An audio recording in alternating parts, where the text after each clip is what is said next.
Fala galera, beleza? Tudo bem com vocês? Estamos começando aqui mais um Áudio do Lipeira para falar do episódio da semana de House of the Dragon, galera. Esse episódio, ó, ficou uma maravilha. A gente já vai falar um pouco dele, mas antes, se você ainda não conhece ou está caindo de paraquedas aqui no nosso canal, esse é um canal Geek Gamer e temos vídeo toda semana. Estamos acompanhando aí tanto House of the Dragon quanto She-Hulk. Então não esqueça de ativar o sininho de notificações para que você não perca nenhum vídeo, beleza? Galera, muito obrigado aí por todo mundo que está comentando, engajando. Não esqueça de compartilhar esse vídeo com a galera que gosta. Deixe seu comentário e curta para poder engajar aí e ajudar o canal a crescer cada vez mais, beleza? Bora pro vídeo, galera. Realmente a HBO, os diretores ali, resolveram focar apenas na Dança dos Dragões. Mais um salto temporal gigantesco, né? São 6 anos desde o último episódio. Novos atores interpretando os papéis que a gente já conhece, mas aqui vamos focar aí numa subtrama que foi bem interessante desse episódio, que é a questão da sucessão do trono de Derivamarca. Bom, galera, o Corlys aparentemente sofre um revés muito grande, né? Ele acaba se ferindo, quase indo à morte, e aí se levanta à tona tudo de novo, toda aquela questão do verdadeiro pai dos filhos da Rhaenyra. O irmão do Corlys, o Vaemond Velaryon, ele acaba reclamando o trono para ele, dizendo que além do menino, né, usando como uma parte aí dos seus argumentos, usando que além de um menino ser apenas uma criança, um verdadeiro sangue Velaryon deveria assumir o trono de madeira, né, como eles chamam lá, o trono de Derivamarca ou Driftmark. A Rhaenyra resolve contestar isso, uma que o Corlys ainda não morreu e outra que ela quer seguir a vontade do marido, ainda que ela tenha preferência pelas netas, né, do lado lá do Daemon e da sua filha Laena, ela ainda assim quer seguir a vontade do marido e tudo isso acaba indo parar para uma decisão lá com o rei, né, que na verdade não é o rei, quem está administrando o reino é a Alicent e o seu pai, o Otto. Então a gente tem toda essa trama aí, ela vai ser levada a julgamento, essa questão, e essa questão acaba chegando também lá na Pedra do Dragão, onde está Daemon e Rhaenyra. Toda a trama desse episódio é sustentada através disso daí. Mais uma vez, a contestação dos filhos da Rhaenyra e também a questão de quem realmente deve assumir o trono lá de Derivamarca. Bom, falando da Rhaenyra, ela realmente conseguiu aquilo que ela queria, ela conseguiu uma paz para poder criar os filhos dela e também poder se desenvolver e pensar um pouco mais. Ela acaba tendo outros filhos com o Daemon, realmente dá a entender ali que eles viveram um momento de paz. Você consegue ver o Jake e o Luke realmente treinando alto valeriano, se aperfeiçoando, tudo aquilo que ela gostaria, de um pouco mais de paz, tá? Para poder ali se organizar e treinar os seus filhos sem que eles corram algum tipo de risco. E isso aparentemente ela conseguiu. Porém, a partir do momento que ela recebe essa carta, né, esse aviso de que haveria uma disputa e que eles precisariam perante ao rei decidir essa questão lá de Driftmark, eles resolvem voltar lá para Kingsland. E quando ela volta, galera, muita coisa mudou, tá? Você percebe ali que o rei está ausente, é pela cena da maquete da cidade, que está cheia de poeira e telhas de aranha, é pelas faltas dos símbolos Targaryen, que a Alicent, junto com o Otto, acabou trocando pelos símbolos do Alto Septão, lá da Fé dos Sete, etc. Então você percebe que está tudo muito diferente. Você percebe a ausência do rei, né? Aquele rei que imaginava um reino, assim como o Viserys passou toda essa temporada demonstrando isso, né? Que era um reinado de, não de fantasia, mas era um reinado de idealizações, né? Era um ideal que ele tinha, ele conseguiu manter relativamente a paz, assim como o seu antecessor. Então você percebe que é isso, mas muitas coisas mudaram ali. E a Rhaenyra, assim como o Daemon, percebe no momento que eles pisam em Kingsland, no momento que eles adentram a Fortaleza Vermelha. Bom, a Rhaenyra vai até o seu pai conversar com ele. Ali, obviamente, ele já está pelas últimas. E esse, infelizmente, é o último episódio do Viserys. Já um spoiler aí.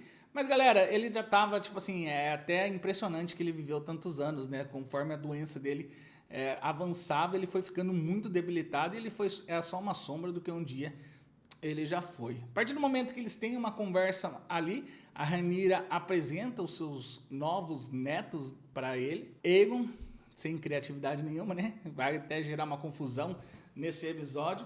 Mas o que chama atenção ali mesmo é o final da conversa, quando eles percebem que, para além da debilidade, né, de como o rei está ali, ele também está sendo dopado, né? Aquela leite de papoula lá, além de curar a dor dele, fazer com que ele sinta menos dor, também deixa ele dopado. Então você percebe que já existe uma certa confusão mental na cabeça do rei e ele obviamente não tem mais condições de reinar. Por isso que a Alicent e o Mão, que é o Otto, o pai da Alicent, está organizando e administrando, segundo as palavras dele, todo o reinado. Bom, vamos para as partes que realmente interessam nesse episódio, que chamaram muita atenção, que é essa parte aí da briga, né, desse julgamento, dessa reclamação do Vaemond para com a herança do trono de madeira. Ele vai até a rainha, ela que está decidindo isso daí, conversa, eles têm uma conversa informal ali e depois é partido para uma parte mais formal, que é a decisão do rei. O Otto representa o rei, ele é a mão do rei, então na ausência ele representa o rei. E o julgamento começa ali. Você tem todas as partes do Vaemond, toda a reclamação dele, todas as questões de sangue e da menoridade do menino, de toda aquela frota marinha realmente deveria ficar na mão de uma criança. E nós temos a Rhaenyra muito desesperada, pois ela já percebe que existe uma certa carta marcada nesse jogo. E é aí que acontece uma coisa muito interessante. No momento que eles vão ouvir a Rhaenyra e aparentemente ela já não tem tantos argumentos quanto o Vaemond, o rei entra, Viserys se levanta, ele tinha renegado tomar o seu leite de papoula depois de conversar, né, no outro dia, e ele vem para sentar no trono de ferro uma última vez. Essa cena é maravilhosa, ficou muito interessante, tem várias questões acontecendo ali, a gente percebe as coisas no olhares das pessoas e todo o simbologismo. O Viserys tinha deixado de sentar no trono de ferro há muito tempo, justamente foi o trono de ferro que fez o primeiro ferimento nele, que transformou ele naquele caco do que ele já foi um dia. Muitas simbologias acontecem aí, você tem a queda dele com a coroa, o Daemon ajudando o irmão e o coroando, aparentemente selando uma paz de anos, mas o que realmente foi grandioso ali nesse momento foi a questão do rei sendo rei pela primeira vez, ou pelo menos há muito tempo ele não era um rei como ele foi ali naquele momento. Ele reafirmou com segurança os títulos e tudo aquilo que ele já tinha falado da Rhaenyra, mas deixou para a Rhaenys que decidisse a questão da casa deles, né? Como ela era a matriarca ali, e ainda que mulheres não tinham tanto poder, foi interessante lidar. Até essa questão de rainha que nunca foi, e tudo aquilo que a série vem mostrando para as mulheres, foi bem interessante lidar esse poder, esse tom final. Aí é importante voltar 2 casas atrás e lembrar que a Rhaenyra ofereceu uma proposta de casamento entre seus filhos com os filhos do Daemon para selar ainda mais a paz entre a casa e fazer uma espécie de ajuda mútua ali entre as duas. Podem surgir aí uma aliança duradoura. E foi isso que ela fez e ela levou isso em consideração. Então, reafirmando que queria Lucerys, apesar de ela não, né, lembra no episódio passado? Ela não queria que o Lucerys tomasse o futuro da Casa Velaryon, mas agora com um casamento entre as filhas da Laena, né, que realmente tem o sangue Velaryon, e o Lucerys, parece que juntou a fome com a vontade de comer, né, galera? Como a gente fala, e isso foi muito legal. Ela acaba decidindo por Lucerys e pela vontade do Corlys, lembrando que ele está vivo ainda, ele só foi ferido gravemente. E isso gera um espanto entre todo mundo ali. O Daemon Velaryon, irmão do Corlys, ele estava certo de que ia conseguir ali através da Alicent e do Otto, que eles também formaram ali naquela reunião extraoficial, que eles poderiam fazer uma aliança. Ele acaba surtando e aí falando coisas mais uma vez sobre o sangue e afirmando categoricamente que os filhos da Rhaenyra são bastardos, né? Não são os filhos do Laenor.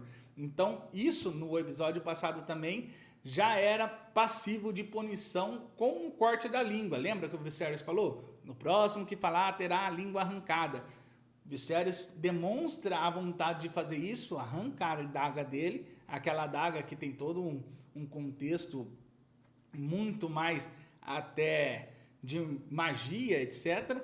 E ele fala para trazer o cara que ele vai arrancar ele mesmo a própria língua do Daemon. Nesse momento, o Daemon ataca ele, arranca a cabeça do Daemon fora e diz que o irmão não vai precisar se preocupar com isso. Galera, uma ação exagerada, mas que não foi contestada por ninguém, porque todo mundo já sabia que essa questão da paternidade do filho da Rhaenyra era caso secreto, né? O rei já tinha proibido mais de uma vez essa questão, então ninguém contestou e a morte do Daemon foi assim, necessária, mas muito legal assim no ponto de vista de trama, de série. Realmente aconteceu uma coisa, e se todo mundo estava achando a série meio parada, ela acaba mudando por aí. Bom, depois o Viserys ele pede um jantar para com a família, e ali ele tem o último vislumbre de toda a sua família reunida. Um pouco de mentira, um pouco de falta de verdade, né? A ausência de verdade não é uma mentira completa, mas é uma mentira. Então eles se reúnem e brindam uns aos outros, dando uma sensação de paz. A partir do momento que o Viserys se retira, a gente percebe o que vem por aí, né? A gente percebe que não haverá paz entre eles. Seja pelos netos do Viserys, filhos, que têm a sua rixa ali entre si, seja por conta das mães, né? Tanto da Rhaenyra quanto da Alicent. É interessante que nesse episódio eles falam muito sobre a questão da prole, né? Cada um buscando por aquilo que é o seu filho, né? Cada mãe sendo a leoa para seu filho, protegendo os interesses do filho. A gente vê isso na Rhaenys, a gente vê isso na Rhaenyra e a gente vê isso na Alicent também. Bom, a partir do momento de uma pequena provocação, a partir do momento que eles colocam lá um porco na mesa e o Lucerys, ou o Jake, eu sempre confundo qual é o Jacaerys e qual é o Lucerys, mas um deles dá uma provocação ali para o Aemond. E galera, ele tá o satanás esse cara. Vamos ficar de olho nele, porque com certeza ele será um personagem muito mais importante e interessante do que o próprio irmão, que será o rei, né? O Aegon II, ele é meio abobalhado ali, casou com a irmã, tudo, mas fez um monte de cagada, mas você vê o preparo do Aemond é uma coisa totalmente diferente. Detalhe que ele venceu o Criston Cole, que se a gente levar para um paralelo lá atrás, tinha vencido do próprio Daemon. Então, assim, você vê como que ele se tornou um guerreiro exemplar, e não se esqueça que ele é um montador da Vhagar, beleza? A treta começa aí de novo, o Aemond acaba chamando os meninos de bastardo novamente, os sobrinhos de bastardos novamente, e a gente percebe, cara, a treta tá instaurada. E ainda que a Alicent, aparentemente, ela não seja a vilã, né? Ela sempre parece a cara da vilania, mas ela mesmo não é a vilã, né? A gente sempre... Ela parece a vilã de ocasião ali. Ela tá num lugar e por isso ela é vilã. A gente sabe que o Otto é o grande responsável, mas todo esse contexto acabou gerando um conflito já nos filhos e sobrinhos ali, né? Que a gente vê que não tem como... não tem como isso dar em algum lugar, tá? A não ser uma disputa, a não ser uma guerra. Bom, outra coisa importantíssima para falar e finalizar desse episódio é a confusão mental do Viserys, né? Um pouco antes de ele morrer, ele conversando com a Alicent, e lá atrás, no começo do episódio, ele confunde a Rhaenyra com a Alicent, e agora ele confunde a Alicent com a Rhaenyra. Ele, pensando em estar falando com a filha, ele reafirma as questões do sonho do conquistador e o que ele acredita.